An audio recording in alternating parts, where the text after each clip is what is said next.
Good morning, everybody. We have, boy, do we have a really good show for you today.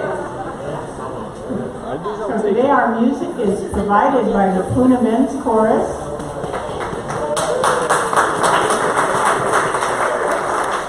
And they're going to open, you don't have to sing along unless you know it, with Kuka Oko Ano. Well done, Kathy. Oh,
Okay, please welcome Dr. Libby, who will lead us in our Pule. And yes, you can stand for that. If it's your first time here, the words will be up on the screen.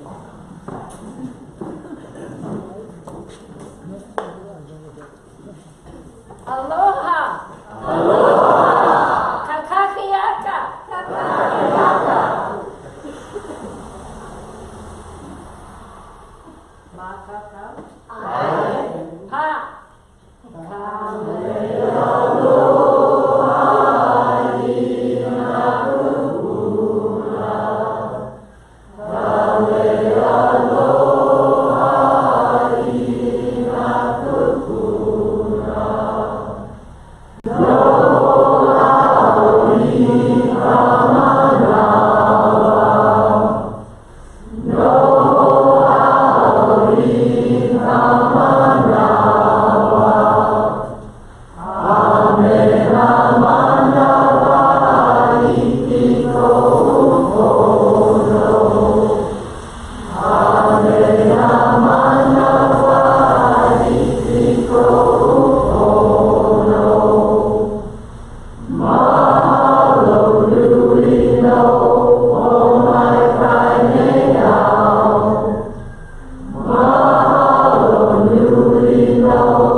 Thank you, Dr. Libby.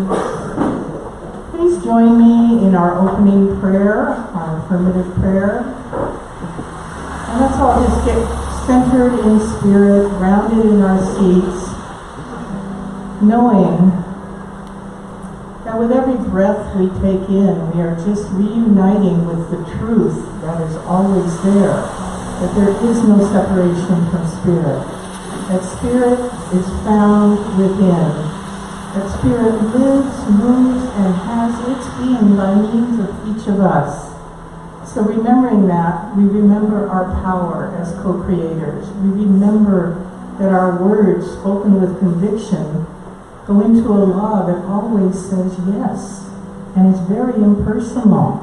So whatever we're feeding into that comes back to us. So one of the reasons we come together as a spiritual ohana is to remind each other, to remind us how important it is to pay attention to the thoughts we're thinking and the beliefs we're putting forward, and how that affects not only our lives, but the lives of all of us that we love, and everyone, because we're all united. So knowing that, I speak my word today for a beautiful Sunday service, knowing that it is absolutely perfect for each one here. Each one receives out of it exactly what they need to hear or say or feel. Doesn't matter what way it comes, we know it's all God and it's all good. So I release this right now to mine, knowing it's already complete, and gratefully join me in closing the prayer by saying, and so it is. So welcome to the Center for Spiritual Living, where our vision statement is awakening humanity to its spiritual magnificence. And our vision statement is inspiring. Wait, I have to. I just was going to say the mission statement from my former church in Carlsbad, which is like 15 years ago. I like it. It was a good one, though. But ours is to provide an environment of aloha, inspiring a spiritual approach to living. Wherever you are on your spiritual path, you are very welcome here. We do ask that everybody turn off their stuff.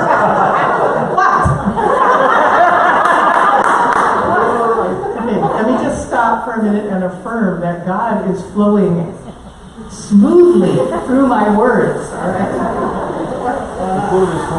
I know. But anyway, thank God I'm going to right now turn this over to Ginelle, who's going to do creative thought for us.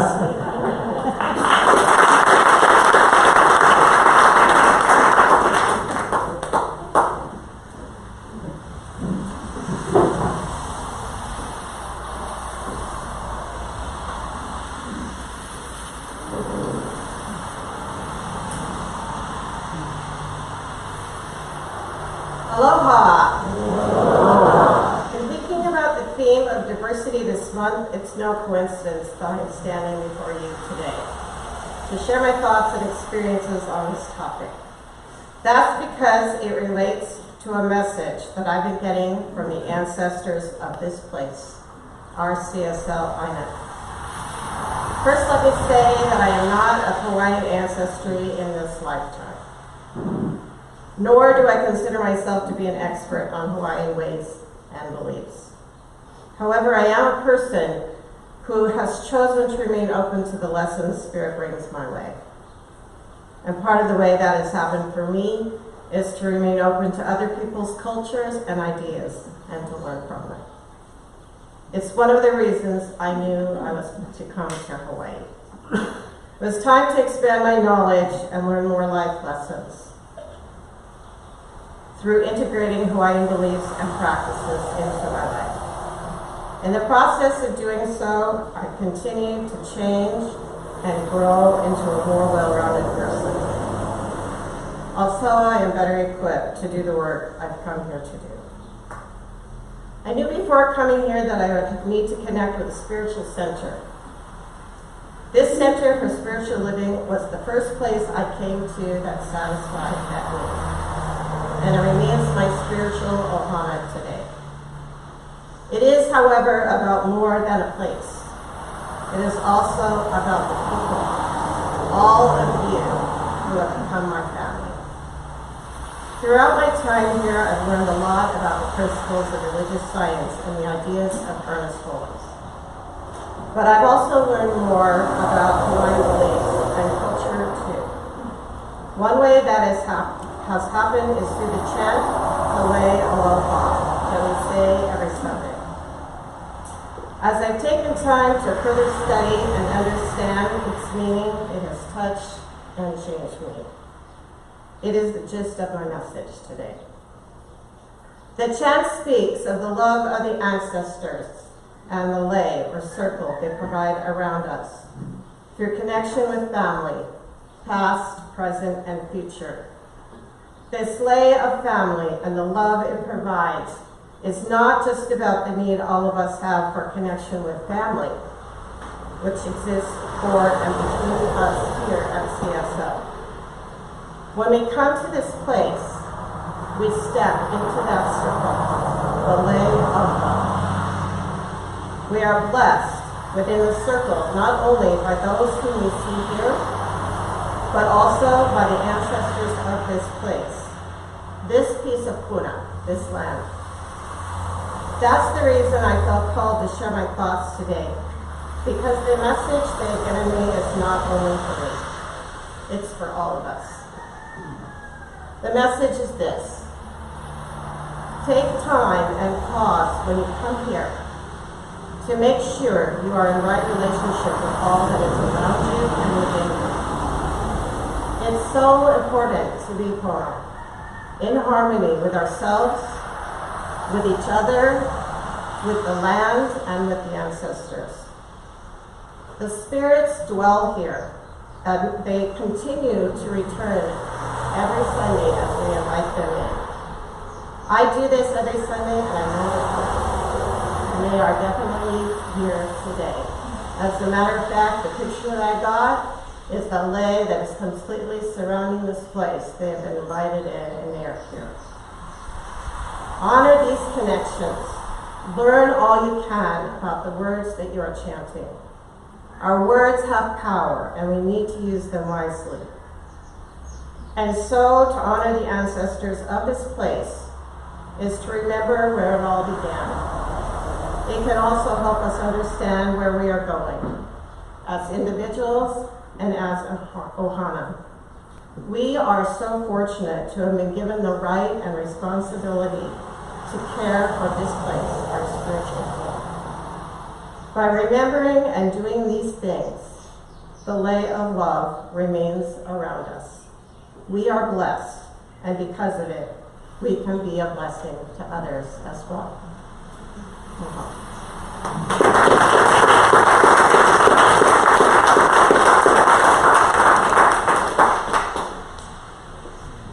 That was really beautiful. Thank you, Ginelle.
Thank you, Puna Men's Chorus. That was beautiful. And thank you, dancers. Just keeps getting better and better, but no pressure, Stephen. This is bittersweet for me because I believe this is the last time Stephen's going to speak for us for a while, because he and his partner Doran will be leaving in June for Alaska to start their next new adventure. So for those of you who don't know, Stephen, and with the help of his son and several hard workers, are responsible for all of the stained glass in this building.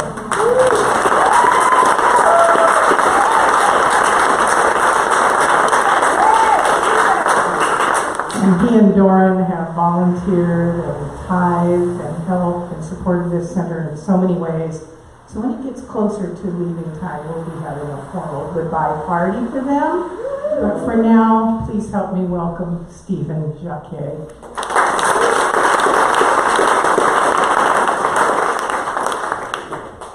Thank you. Thank you all for inviting me back to deliver this last lecture.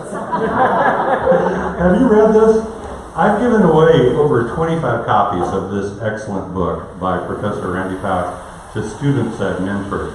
My grandchildren are babies now, and we hope to assist with giving them a good start. Yet I'd also like to leave them a pithy message like this, something more developmentally appropriate for when they reach adulthood. Yet I'm no longer physically present. Someday soon I need to write out my own last lecture for reals. These talks at our center are wonderfully useful in organizing my thoughts toward that long-term goal. Right now they are my last lecture, waiting on a thumb drive for the grandchildren in case they ever choose to view them. Some of today's talk will be old familiar ground. My apologies. I do hope you are able to find some value for yourself despite this inevitability.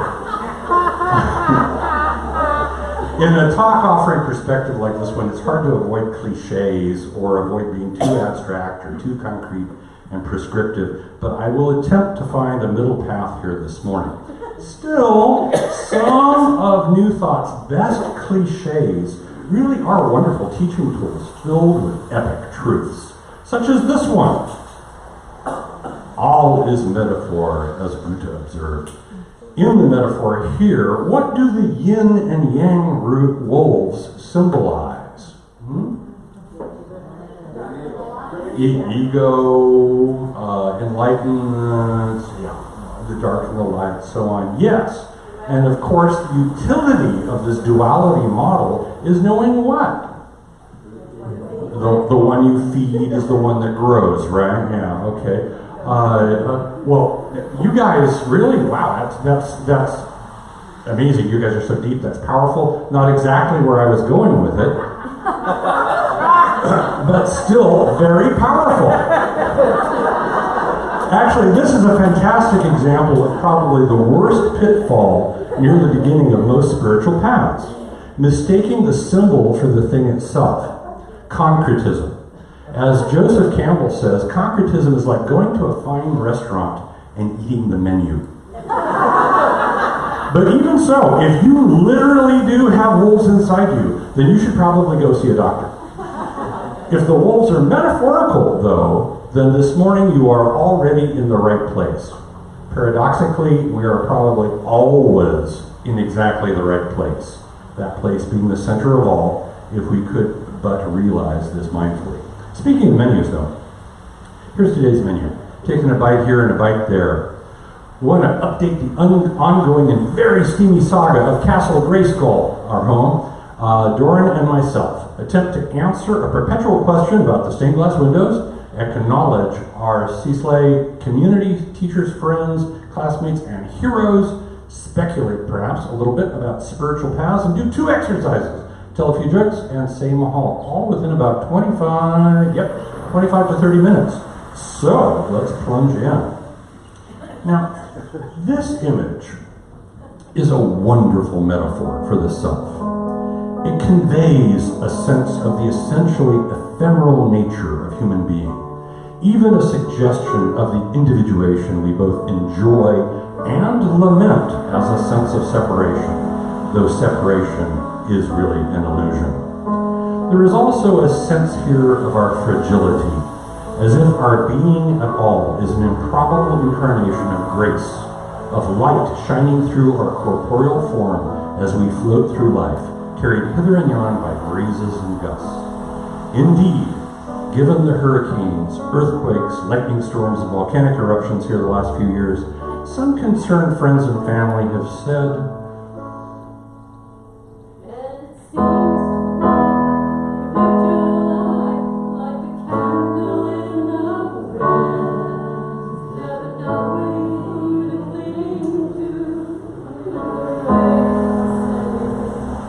sing it, sister.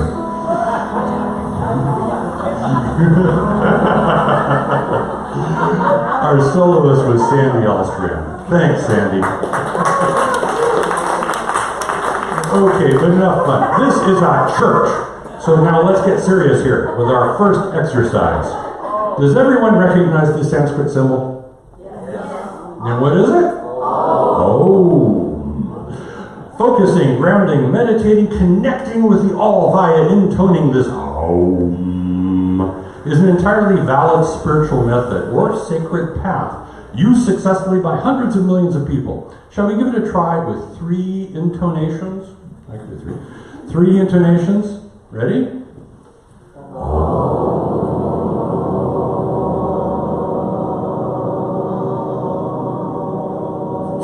guys got the lung capacity.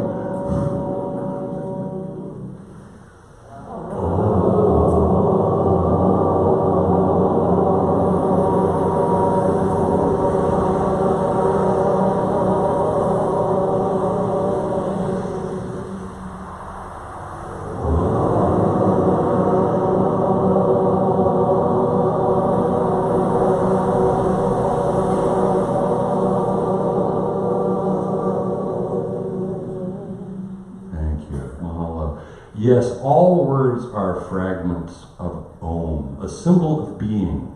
4 syllables.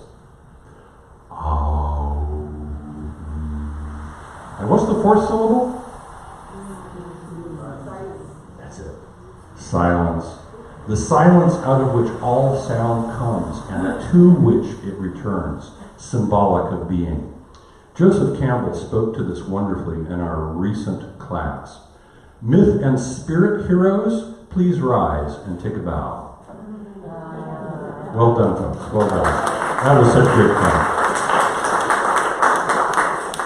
I learned so much with the myth and spirit classmates. Yet, this path Campbell describes so well, is it the only valid path, or perhaps the best path of several, for everyone? Unlikely. It's one path, it works for some, not so much for others. As a young dude out on the farm, listening to the cows intone their version of Om, I got inspired and decided to head off to seminary to become a Presbyterian minister. But, well, actually it was not so much Jesus being a symbol of the Christ nature within each of us, that did not get me, as it was a church structure that was devised around a certain very closed at the top and rigid version of the Christian religion. I got kicked out for being gay, as well as for falling asleep during Bible study. Both unforgivable sins. But honestly, parts of the King James Version can be just absolutely mind-numbing. Indeed, I agree with MacLeish that religion is at its best when it makes us ask hard questions of ourselves. It is at its worst when it deludes us into thinking we have all the answers for everybody else. This Sufi saying is also great. I remember Reverend Tagg saying this one to us. There are two rules on the spiritual path. Begin and continue. Though in my practical observation, there is also a third rule that many folks throw in there.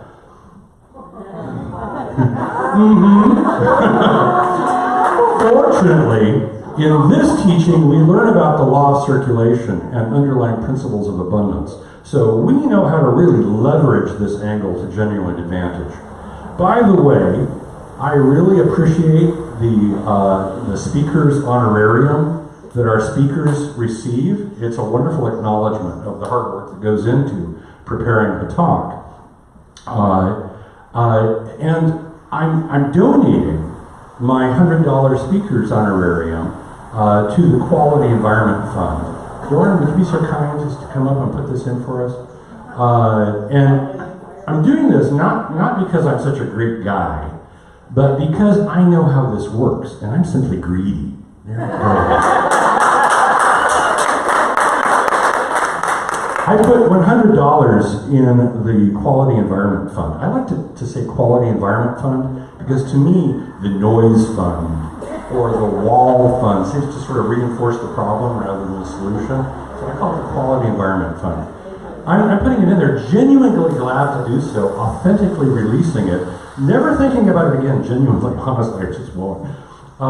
Because I know that thousands of dollars will flow in for me. It really does work this way in my experience. I've demonstrated this so many times, I can't even remember them all. Spiritually, there is no right path and there is no wrong path. There's only your path. Though our paths overlap with the paths of others, especially our parents and our children. Rules? You're an artist. Make your own rules. I love this. I absolutely love this. Within certain constraints of human being, or Dasein, as the philosopher Heidegger termed it, this is a great way to make one's way in the world. As an artist. Not limited by an unnecessarily small definition of self, but instead expanded and exalted by our joyous and appreciative approach to life. So, as an artist, do I really make my own rules? And by the way, when I say I also mean you, because here I am and there I am too, right? Do I really make my own rules? No. We are bound within time and space by our anchors in this reality, our bodies, living on this beautiful planet, and are intrinsically, inextricably part of the larger whole. Paradoxically, each path is individual, and yet, inasmuch as separation is an illusion, we share a common path together. During the first tensely uncertain moments of the volcanic eruption, about a year ago now, right? Just a few days past, more than a year ago, I put out an appeal for help. I sent up a distress flare, almost literally. And that call was answered. I have here a big kiss for one of our community's heroes. Ray Ryan, will you please come up? Ray is a hero who came and rescued our dogs and birds. And all paleo is breaking loose. Thank you. And thank you also, a big metaphorical kiss for everyone else who held us safe in consciousness. Mahalo. We're not alone. We're together in this. Okay, science boy, back to talking about living life as an artist and making your own rules. See here, you actually work as a scientist to earn a paycheck. So you know perfectly well there are parameters for the very real forces and definite operative principles in this shared experience we call life. Yes, indeed, Dr. Holmes. Sir. Which is why I am so glad you shared your lucid observations in this book. Yes, I work as a scientist, yet living as an artist, as all of us can if we choose to do so, means you can indeed make your own rules, and yet not just any old random made-up rules will produce equally wonderful or powerful results. It's like wanting to go somewhere I know exists, but I do not know the exact location or route. Having a map really helps me to have a more efficient journey to a place I want to go. So thanks for this powerful map, Dr. Holmes. This, I think, is much more the truth of saying an artist makes his or her own rules. My thoughts are in control of my experience, and I can direct my thinking.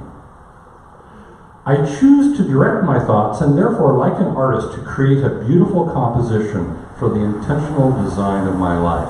Now, many years ago, I declared with all my heart, mind, and soul that I intended to live a life of adventure. So guess what I, as a mighty artist, have created? Absolutely, yes, adventures galore. One amazing adventure after another. Here's a photo of this most recent adventure. The green roof over there toward the left, right below the steam vents, that's our house. Steam vents everywhere. So far not inside the house, though about 45 feet away.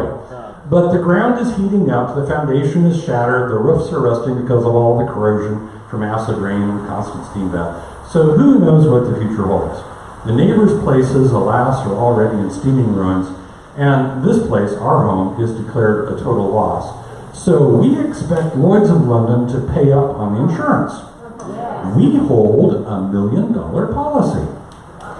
Please do know the truth of Lloyd's paying up in full. That or something better. Know this with me as being already so, and when the settlement check arrives, guess what? It's going to benefit the center as well. Want to see a close-up of the house? Here it is. Symbolically. See the bear there at center? That's that white dot is the nose. That represents me. Yes, I am the mindfully aware artist who makes his own rules. Sort of, sometimes. I'm still, for some reason or other, choosing to see the situation this way when I could be seeing it a different way instead. I'm just not quite yet there to do so, pretty sash or not.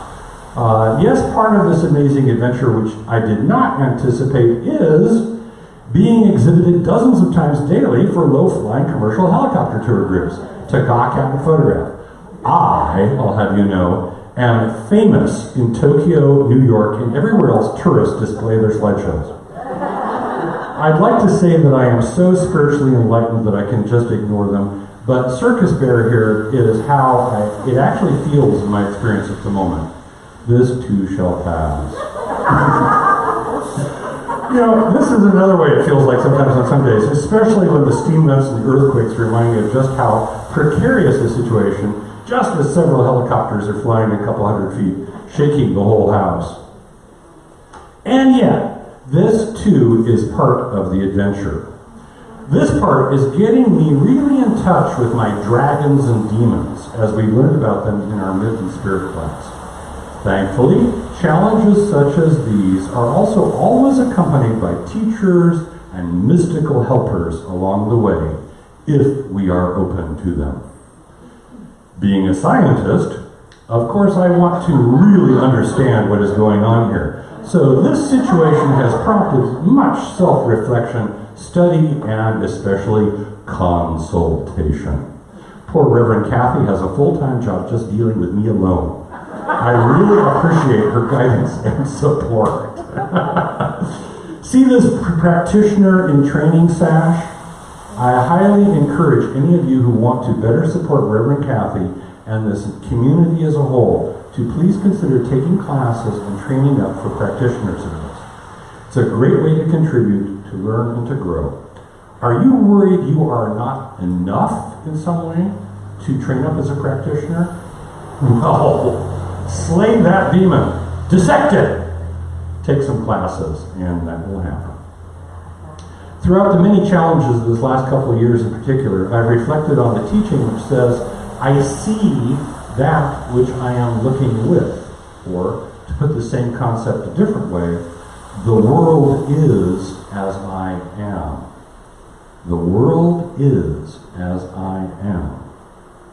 So, if I am in hell about the helicopters, then the adage, that which you resist persists, makes more sense in this context. Some wrongs absolutely must be righted. Yet how best to accomplish this? How most effectively to accomplish this? How most artfully to accomplish this righting of wrongs? Keeping an intact sense of humor is a big part for me. Also, fortunately for me, life seems more like a spiral dance than a straight line. Opportunities keep coming to experience new perspectives about some of the same old issues. New chances for improved, more powerful viewpoints. What a viewpoint! Sometimes this life of adventure is almost excessive in the generosity with which it provides me with breathtaking viewpoints. Viewpoints which can seem perilous indeed. It is important to keep a sense of humor during these perilous points in our hero's journey. Also, it is important to keep the bigger picture in perspective. Yes, he is only a single little squeaker of a fart away from death. And yet, death is quite patient and entirely friendly. Hey, good buddy. Great to see you. Looks like a wonderful picnic. I'll be alone presently. Still have some work to do here, though, based on results. By the way, do you know what friendly old death here sees looking at us as we sit on the brink of the precipice? There you go. This tradition teaches us that we are spiritual beings having a human experience. Our body is our earthly space and time suit, allowing our spirit to play and contribute here for a while. Oh, and Doug, Garen, Reverend Tag, Marina, and all the other friends and family who have run on ahead of us, they are still here.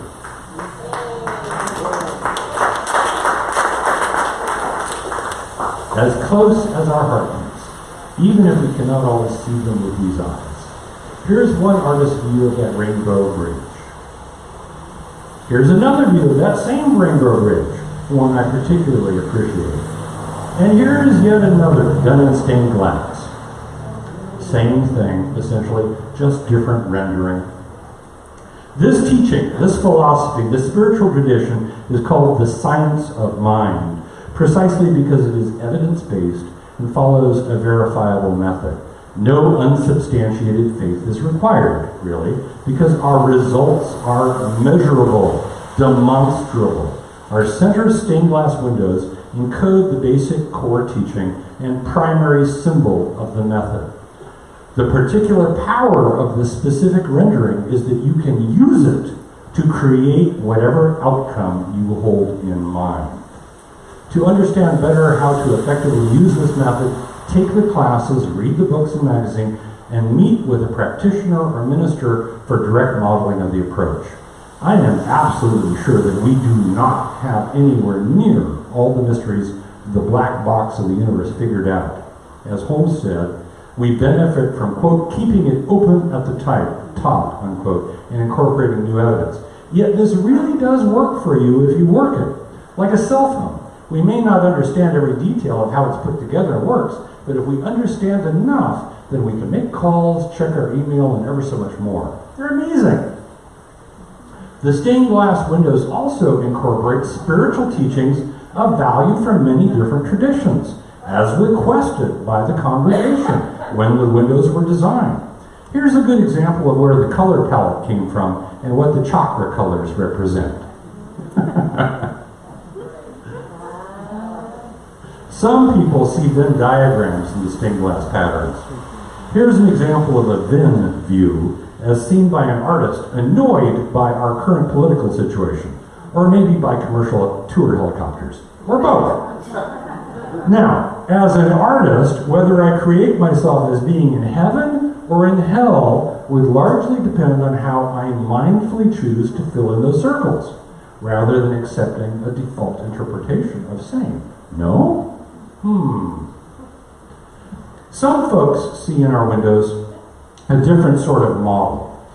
A model showing the celestially large.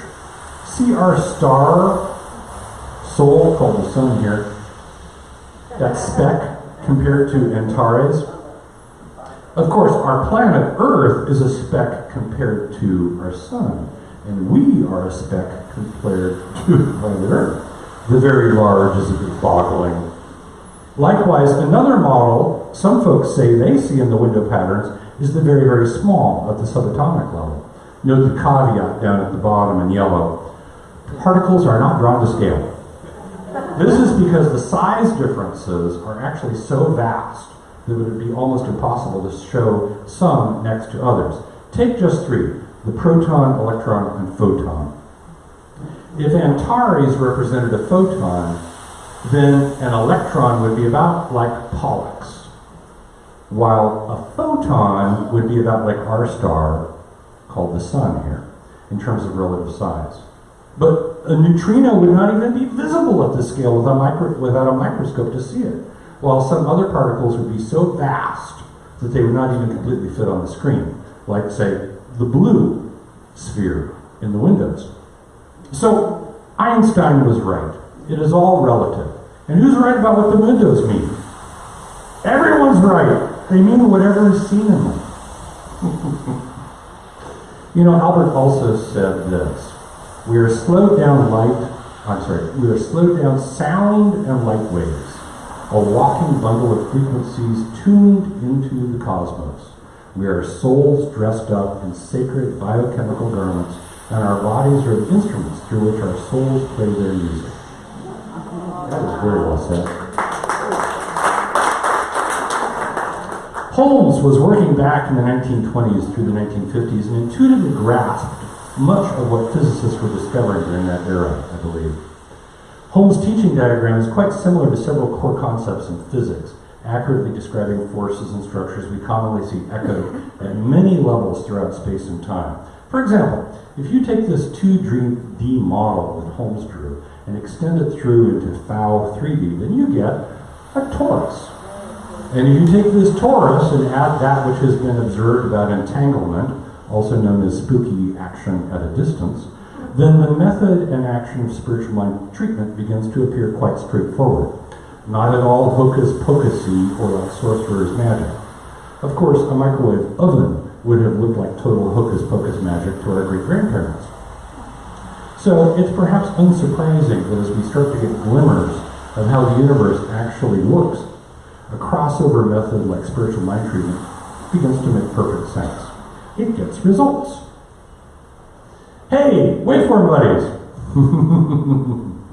I think the wise former particle named Ernest Holmes, currently enjoying waveformhood, would have appreciated the humor in this comment, as well as the dynamism of adding the fourth dimension of time to the three dimensions of the previous torus. Shall we do that? Let's do that. Beautiful, huh? So, what do we do in a practical sense with these mystical revelations, scientific insights, symbols, and representational models? The great guru Brian Tracy has some good advice for us.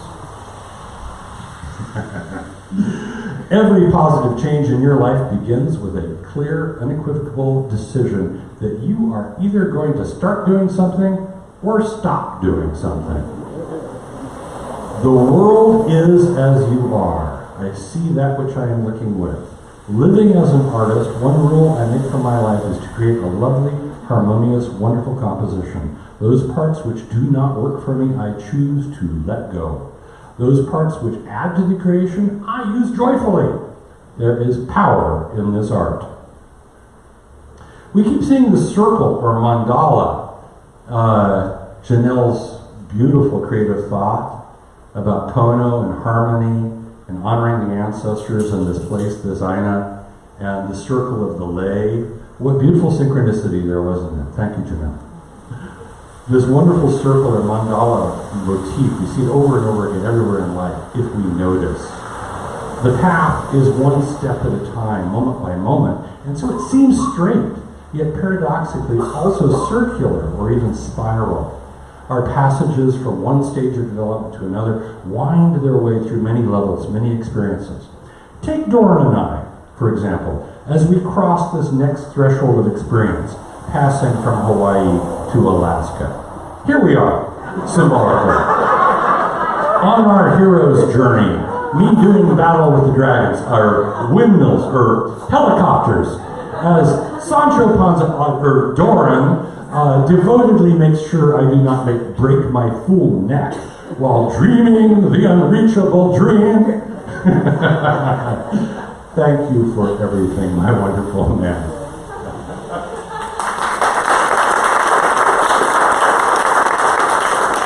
I guarantee you, these windows, the Rat Lungworm research, the Puna Men's Course Dog, none of what I do would happen without the wind beneath my wings here.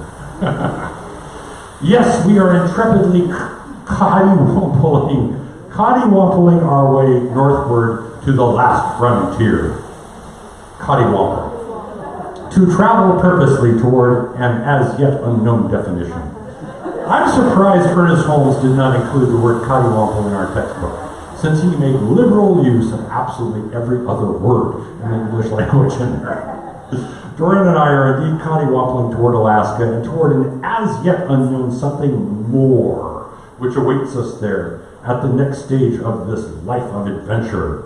This transitional part of our hero's journey is a bit bittersweet, as we genuinely have made a home here in Hawaii and become part of the Windward Side community.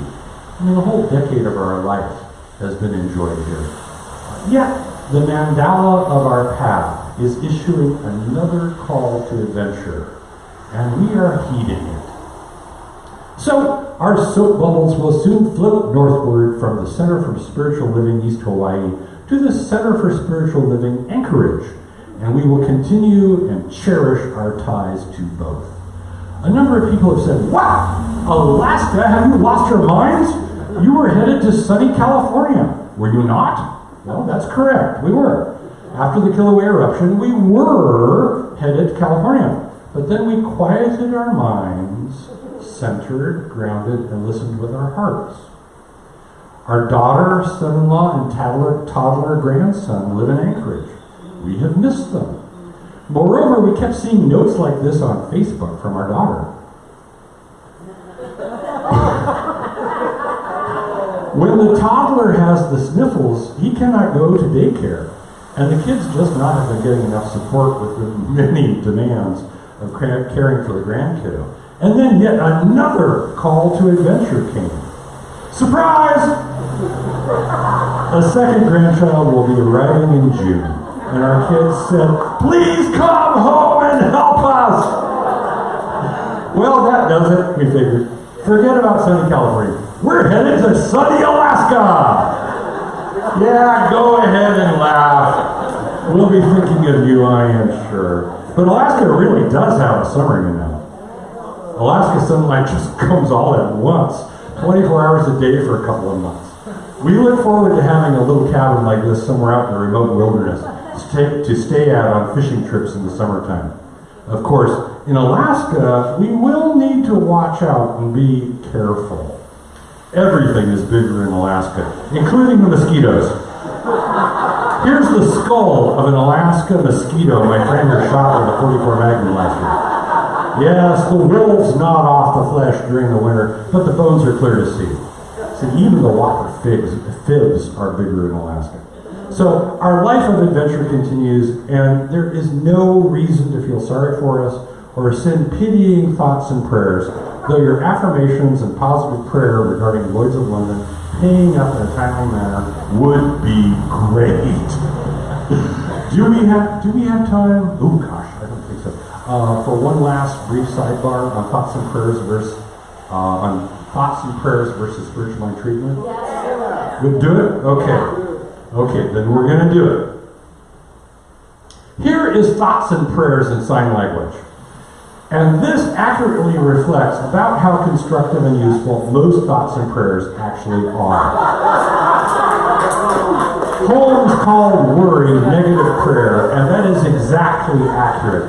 Most thoughts and prayers focus on the messed up condition, and by so doing perpetuate the same. Energy flows where attention goes. Focus on the problem, and the universe says, "Sure, and here, my darling, have some more." Fortunately, a better, actual, tangible results-producing method has been tested and refined. Spiritual mind treatment works quite well. It's also very simple. Let's do one together right now. Step 1. Everybody. God is. There is a divine presence and power everywhere, in and as everything. Step 2. I am. I am inseparably one at the source with infinite presence and power. I know with deep conviction that the divine in me, as me, is me. Step 3. I accept or claim. I deeply and fully realize the good I desire is already mine. Yes, this, or something better, is mine right here, right now. I am one with all the abundance and energy of the universe. I wholly recognize, accept, and embody this perfect right action as it unfolds to fulfillment in my experience. Step 4. Thanks! I celebrate all this filled with a genuine attitude of gratitude, blissfully thankful it is indeed so. And finally, step 5. Goodbye! I release and I let go. Relaxing, trusting, and surrendering into perfect acceptance of this good, everyone. And so it is. Thank you. Now, this, it really is just that simple, really, but it does take practice. Now, this is what I imagine people look like when they say they are sending thoughts and prayers. If this looks like you while you are performing a spiritual mind treatment, then I'm pretty sure you are doing it wrong. Really. This form of prayer is neither begging nor forcing. It's a middle way, best done with calm, relaxed theta brain waves, not bursting a blood vessel. In my experience, it works best when I'm calm, peaceful, serene, flowing. Sort of like I feel when I've been washing dishes for a while, or while I'm laying on a white sandy beach of Hawaii, or how I feel when I relax and look at this. For me, and I think for others, this is a frame, or at least many others, this is a frame of mind which can be cultivated through mindful practice. Some people exercise or run. Some meditate. Some people gaze at an image such as this, practicing relaxing their mind until they can see all of the black dots simultaneously. There are 12 black dots, by the way. Congratulations if you can see all 12 at the same time. To quote Yoda, There are as many different training methods on the path to becoming a Jedi Knight as there are aspirants to Jedi Knighthood. This is just one method. Find a method which works for you. At least I think Yoda said that. Want to try another easier practice pattern? Okay, just relax as you gaze at this. Allow your gaze to go beyond the plane of the wall, as if you're looking through the dots rather than at them. Through the wall, behind the screen, look toward the horizon line, out over the Pacific Ocean, where the water meets the sky. Relax. There's no right or wrong to what you begin to see, whether the dots disappear entirely, or a whole view becomes black, or there are two sets of dots, or they swim around or stay still, or any other pattern which may appear. They are all good, it's all fine. The relaxed focus sees differently, that is all. And if you do not see anything, no worries. This is just one approach to shifting mind state, which works for me. I have not yet reached the level where I can raise a starship out of a swamp, but there are enough genuinely encouraging results to continue on with this method, for me. There are as many approaches as there are people. Explore and find some which work for you. Hey, who's wiser, Spock or Yoda? An actual scientific study has measured this and weighed in. What do you think Ernest Holmes would say? Oh, I hear both. Well, actually, as much as I respect, and I really do, Spock's intellect, both the scientific study and my guess about Holmes is that Yoda wins because of the emotional aspect being included. Intellect alone, without heart, does not raise the starship from the swamp. And this is just here because it's almost fun to see the wise and powerful pratfall. This is too funny. So, in closing this last lecture, I can find no better wisdom to share than this thought from Buddha. Resolve to be tender with the young, compassionate with the aged, sympathetic with the striving, tolerant with the weak and wrong. Sometime in your life, you will have been all of these. Adding, as he did, if your compassion does not include yourself, it is incomplete. I'm sure I speak for Sancho Doran, as well as myself, when I thank the Center for Spiritual Living East Hawaii Community for being so wonderful over the last decade. Every ending is also a new beginning, and I look forward to seeing what this new ending and beginning brings for us all, knowing it is all good. And so it is.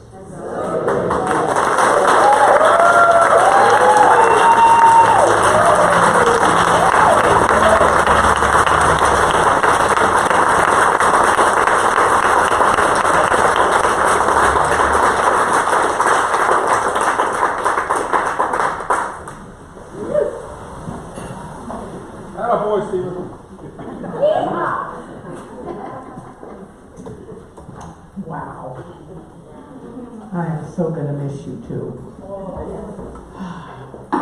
But now it's time for you to remember that I am the messenger of God, and you will give me money. No. Time to step into conscious giving. And if you would like to, as we welcome back the Puna Men's Chorus, repeat after me our prosperity affirmation. Divine love, in and through me, blesses and multiplies, all that I have, all that I give, all that I receive, and all that I am. And so it is.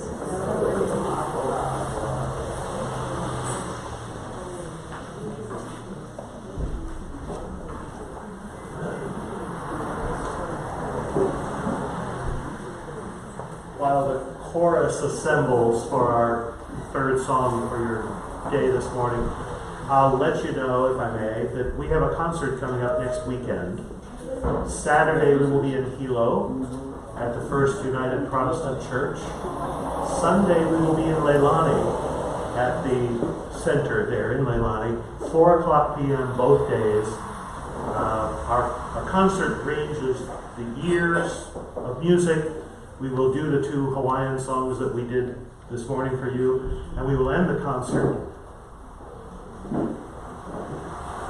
with this, it being the first anniversary of the lava flow.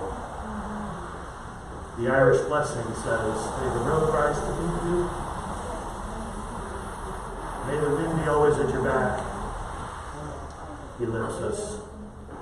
And until we meet again, may God hold you in the palm of his hand. Irish blessing.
We have been blessed so many ways today, and we have a final blessing yet to come. But first, let's bless this offering. Know with me that the gifts contained in these baskets are gifts that come from loving, overflowing hearts, and from people who understand that as they give, so shall they receive, as Stephen so beautifully pointed out in his talk. And we're so grateful because we know every Sunday when we take this collection, we know that we are going to be able to take care of every financial obligation we have and to keep our center thriving and growing and a wonderful influence in our community. And we're so grateful for this. And so it is. Right. We have a special visitor today from the mainland. You know, in Hawaii, we don't know anybody's last names, but this is Gigi, who's coming up to do a closing ceremony for us. Please welcome her.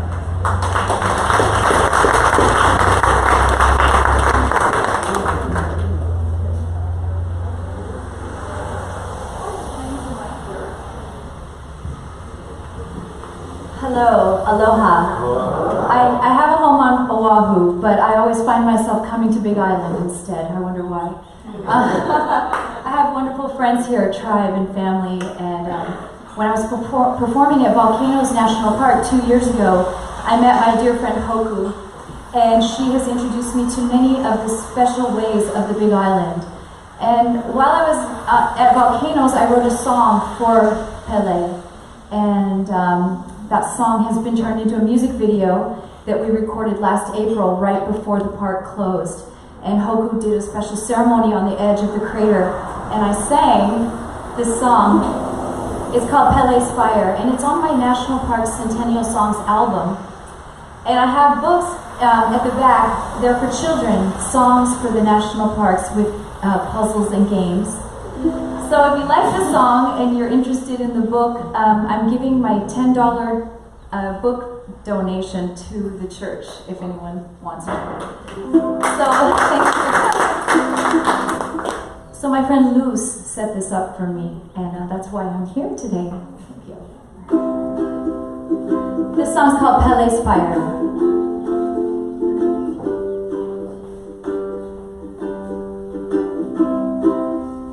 Aloha, Mauna Loa, aloha, Kilauea, Aume Mauna Kea, Ale Mau is the home of Pele. She's the goddess of volcanoes, and she tells me there's a wave inside her heart, of lava flowing in the dark, waiting for the moment she can break free.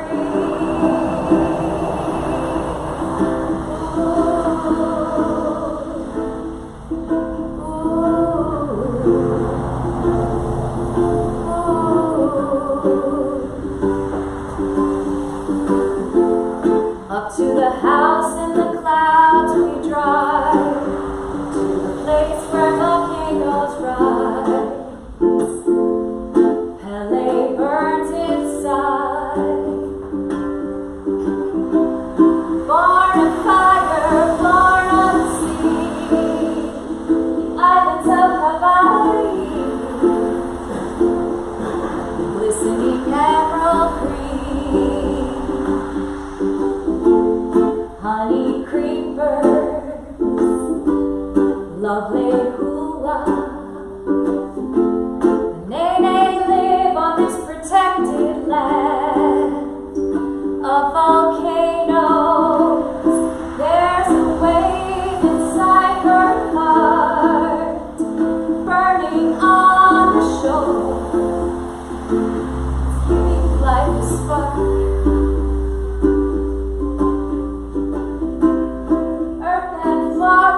Birds and leaves spinning through this galaxy. Can we just let it be? Let it be. Let it be. Let it be.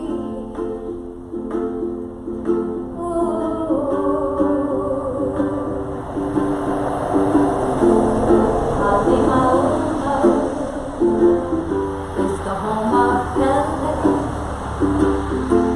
She's the goddess of volcanoes, and she tells us there's a wave inside her heart, of lava flowing in the dark, waiting for the moment she can.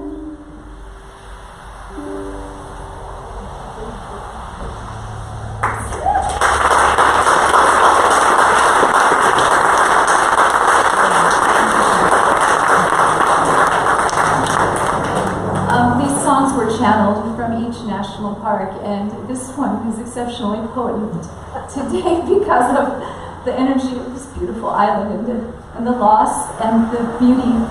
So thank you for bearing with me through my own emotions. But there are some beautiful videos on YouTube, Gigi Love National Park songs for all the parks, and the songbook is for $10, and it will be a donation back to the church. So thank you for letting me share my song, Pele's Fire.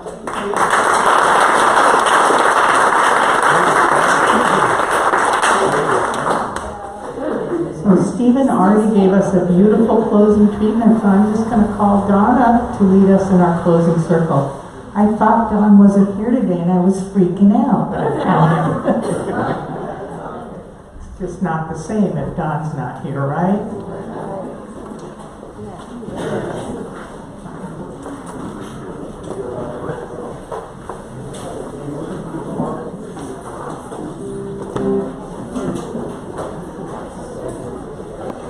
I wonder, would you closing song I knew the Puna men's choir could get behind?